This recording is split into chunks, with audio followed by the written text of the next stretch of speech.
Hi guys, অন্য এটা নতুন ভিডিঅ'লৈ আপোনালোকক স্বাগতম। আজি মই দেখুৱাম এক্সেলেটাৰ মেচিন কেনেদৰে চলায়। এয়া মই ষ্টাৰ্ট কৰি ল'লোঁ, এক্সেলেটাৰটো দি দিলোঁ। আপোনালোকক দেখাই আছোঁ বাৰু, চাই ল'ব।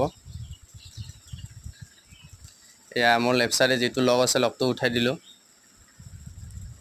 তাৰপিছত ৰাইট ছাইডৰ লিভাৰটো মোৰ গাৰ পিনে দি দিলোঁ, বুমটো উঠি গ'ল। আগপিনে দি দিলোঁ তো বুমটো ডাউন হৈ গ'ল। এয়া দেখাই আছোঁ মই, আপোনালোকে দেখি আছে। তাৰপিছত ৰাইট ছাইডে দি দিলোঁ, বকেটটো খোল খাই গ'ল, অৰ্থাৎ আনলোডিং হৈ যাব। লেফ্ট ছাইডে দি দিলোঁ, বকেটটো মাৰ খাই গ'ল, অৰ্থাৎ লোড হৈ যাব। মই দেখাই আছোঁ বাৰু। এয়া লেফ্ট ছাইডত যিটো লিভাৰ আছে সেইটো কাম হৈছে। আগ ছাইডে দি দিলোঁ, ষ্টিকটো আগপিনে গুচি গ'ল। তাৰপিছত মোৰ ফালে টানিলোঁ, অৰ্থাৎ ষ্টিকটো মোৰ ফালে গুচি আহিল।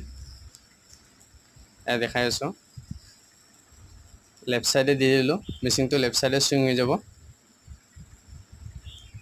ৰাইট ছাইডে দি দিলোঁ, মেচিনটো ৰাইট ছাইডে চুইং হৈ যাব। মই দেখাই আছোঁ বাৰু। এয়া মাৰ্চিঙৰ সময়ত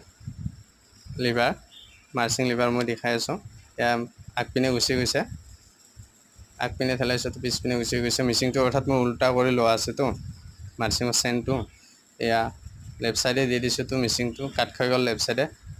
ৰাইট ছাইডে দি দিছোঁ তো ৰাইট ছাইডে কাট খাই গ'ল। এইখিনিয়ে বাৰু। ভাল লাগিলে লাইক, কমেণ্ট, শ্বেয়াৰ, লগতে ছাবস্ক্ৰাইব কৰি দিব।